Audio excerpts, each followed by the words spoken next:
Hello, hello, every pony. This is Wordwise reviewing Crusaders of the Lost Mark. I've gotta say, my initial reaction to this episode was like, I really want to congratulate Amy Keating Rogers for writing this episode. Let's jump into it. The Crusaders once again feel like they've done everything to find their cutie marks, to no avail. Apple Bloom bursts into song, which struck me as unnecessary the first time I watched it. But it's the same song that ends the episode. There was so much in between, I didn't even notice the connection. Pipsqueak barges in, asking for the CMC to help him win the campaign for class president. The CMC is excited to get their cutie marks in campaign managing. In the High Hoof, Sweetie Belle helps Pipsqueak reach, a nod to Twilight Time, I presume. The school's playground is damaged from Twilight's fight with Tirek. Oh, I'll let Silverquill have that one. In this scene, Diamond Tiara really shows how mean she is. Her biggest campaign promise is that they can have more of her. A vote for Pip is a vote for the playground. A vote for Diamond Tiara is a vote for more Diamond Tiara. In the ensuing song, Diamond Tiara even lets out a little social Darwinism. But a diamond is perfection, it's a natural selection, so your vote better be for me, not the weakest link. We'll let the voting decide. She then blackmails her classmates, despite believing herself to be winning. I was surprised to see the voting happening during the song, but that's when I knew this was going to be a good episode. They could have spent 15 minutes campaigning, with the result coming at the end. Instead, we get to see whether real change occurs like the Crusaders sing about. I am concerned that Cheerilee allows campaigning right outside the polling booth, but this is an elementary school election and not a national poll, so I'll let it slide. Silver Spoon here receives her first redeeming quality in the whole series.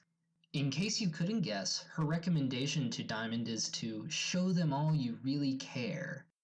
Diamond berates Silver Spoon for speaking out of turn. Silver Spoon decides she doesn't have to take this anymore. She doesn't even vote for Diamond. What? I don't have to follow her drama anymore. Meet Spoiled Rich, Diamond Tiara's mother and Filthy Rich's wife. She has a permanently upturned nose. Spoiled Rich wants her daughter to be a winner, to belong to high society, and she despises blank flanks. You filthy little mudblood. I wonder, what exactly makes this stigma? Was Spoiled calling her daughter a blank flank from the moment she was born? Would she call the baby cakes blank flanks? Is there some cutoff age after which you're expected to have a cutie mark? We may never know.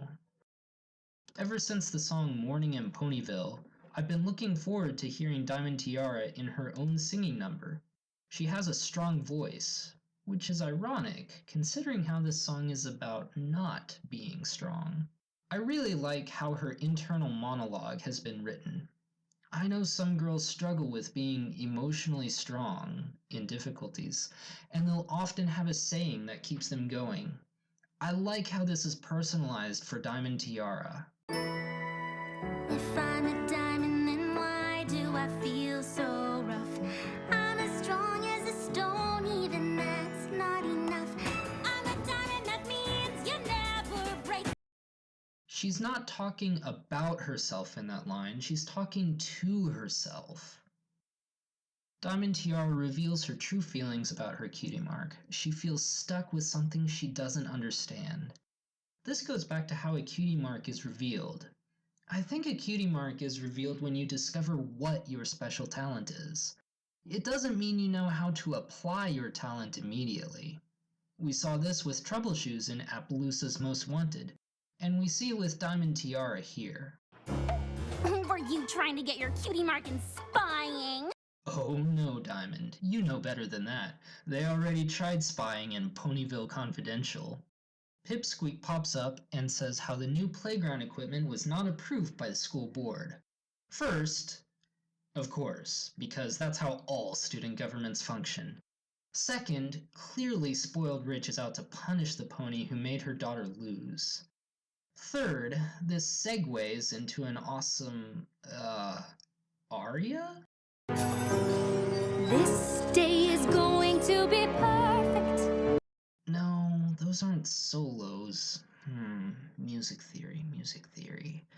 Man, this is harder to read than Chinese. 比中文这个很难. One thing we get from this song is that Bon Bon is upper class? And where's Lyra? And why is she talking to Spoiled Rich?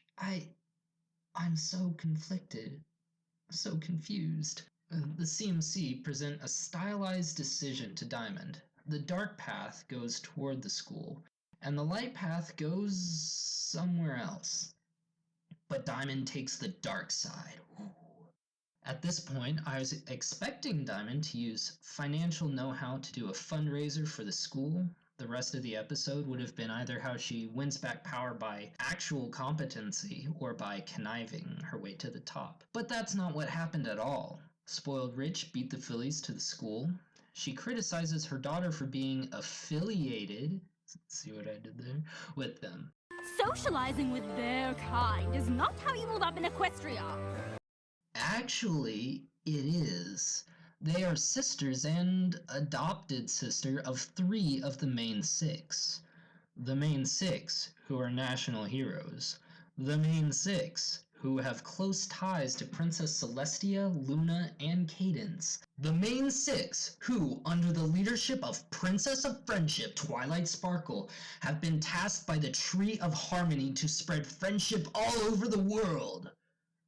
Way to shoot yourself in the hoof. Diamond Tiara really lays it thick on her mother. She even sends her mother out as a messenger to her dad, asking for money to repair the school. Spoiled Rich goes the way of all Disney princesses' parents and yields completely to her daughter. Now, will you please deliver this to Father? Yes, of course, dear. Diamond Tiara realizes the value of her cutie mark to get other ponies to do what she wants. Before, she used it to manipulate others. Now she uses it in a position of leadership. With this revelation, having Twilight help here looks like it undermines her authority. On the other hand, I guess she's just glad to get out of the castle. I'm bored. The CMC realized they should stop fretting over their own cutie marks and instead should help others. This instantly earns them their marks, at which I... Also, this moment reminds me a lot of Jesus' words in the Sermon on the Mount. He says, "Do not be worried about your life.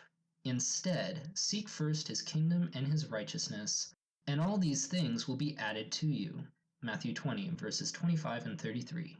Obviously, the CMC didn't find Jesus at this time, but they did put into practice a fundamental truth. When we stop worrying about our own problems and instead seek what is right, actually seeking it rather than pretending not to worry, that's when the door opens for blessings to come into our lives.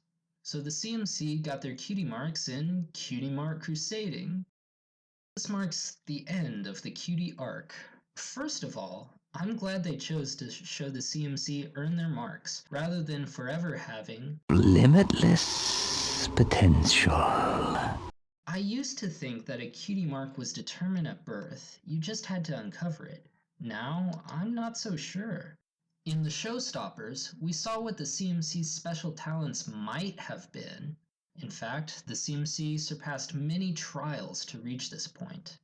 I believe that if they had failed these tests, they still would have gotten their cutie marks, but it wouldn't have been as awesome or as great a responsibility as this. Failing the tests probably would have gotten them their marks sooner as well. The marks would still be unique, but not quite as challenging or rewarding. The CMC's story is done. We can see how the rest of their lives will pan out. They are the founding members of the Cutie Mark Crusaders of Equestria, helping children find their cutie marks and others to understand their marks. We can go without any more episodes from them and not miss anything. It would be nice to see more episodes from other minor characters like Zecora, Luna, Celestia, a good Spike episode.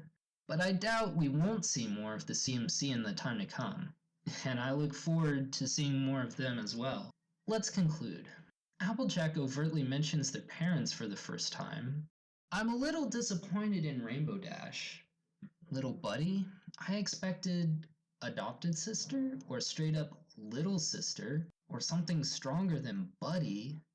Give it time, it'll happen. Rarity speaks of inspiration, which is definitely Dr. Wolf's vocabulary. Spike sends a letter to Celestia and shares it immediately with Luna, which is fitting, since she had an episode with each of the Crusaders. Like the rest of Season 5 back half, the animation in this episode is over and above what we've seen before. There are a lot of new expressions in the characters, and a lot of new features in the animation. Oh yeah, that'll be a meme. Finally, I want to leave you all a word of encouragement. Ephesians 2, 8 through 10 read, "For by grace you have been saved through faith, not from yourselves. It is the gift of God, not as a result of works, so that no one can brag. For we are his workmanship, created in Christ Jesus for good works, which God prepared beforehand so that we would walk in them." So let's copy the example of the Cutie Mark Crusaders and stop worrying about what to do. Stop trying to earn what isn't earned but found, and focus on serving others. The ultimate reward will be truly great. This is my first public YouTube video. Please leave a comment below. If you liked the video, leave a like. If you want more, subscribe. Thank you for watching. This is Wordwise, signing off.